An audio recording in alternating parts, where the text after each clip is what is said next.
Yes, we have next topic, energy of electron in the hydrogen atom.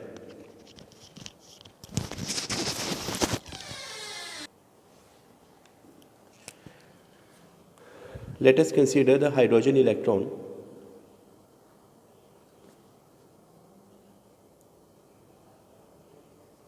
Charge on the electron is plus 1e. Let the electron is revolving.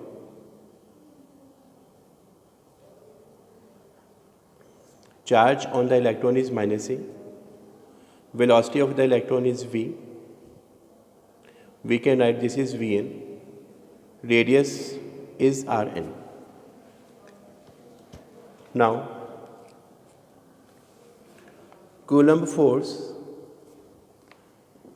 between nucleus and the electron, 1 by 4 pi epsilon naught E into E upon, this is Rn square, equation number first.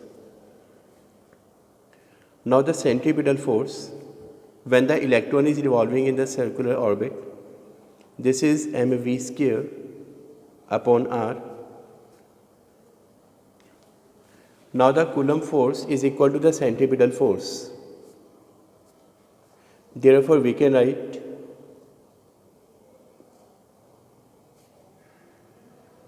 mvn square by Rn 1 by 4 pi epsilon naught into E square upon Rn square.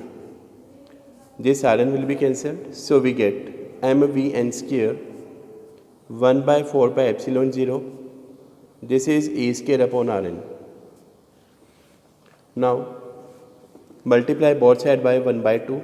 Half m vn square is equal to half into 1 by 4 pi epsilon 0. This is E square by Rn. Half mv square is kinetic energy. So kinetic energy of the electron, this is equals to 1 upon 8 pi epsilon 0 into E square by Rn. Now the electric potential energy.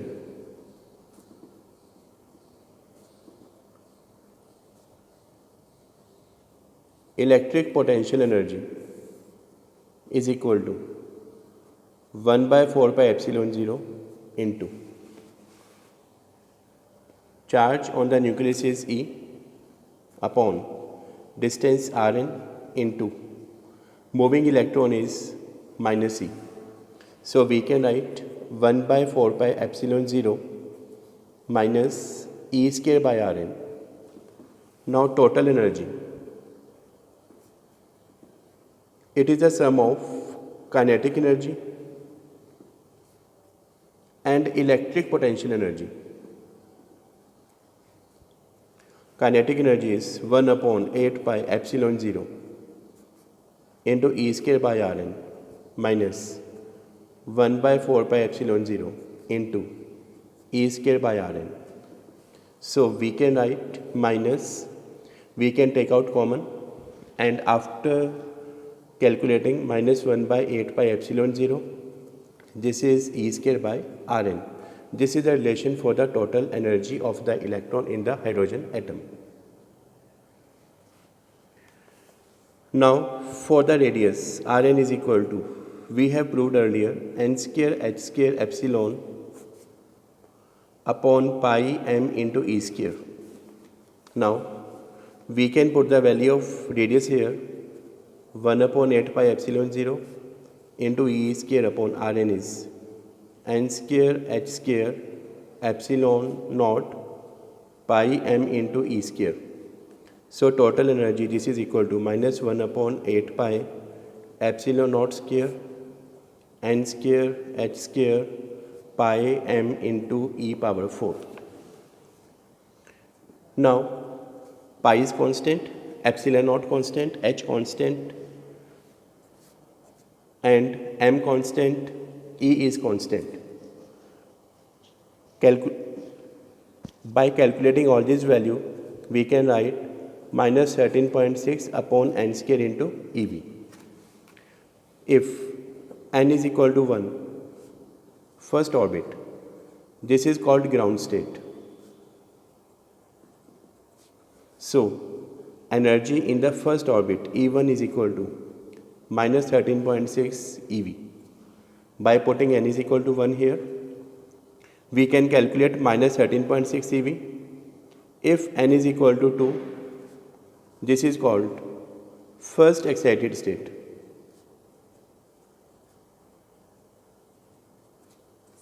Now we can put n is equal to 2.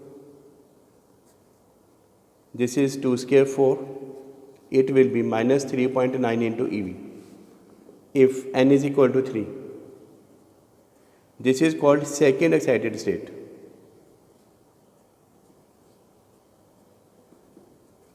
So we can write E3 is equal to minus 13.6 upon 3 square minus 13.6 by 9.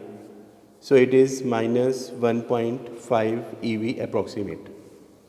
If n is equal to infinity, this is highest energy level.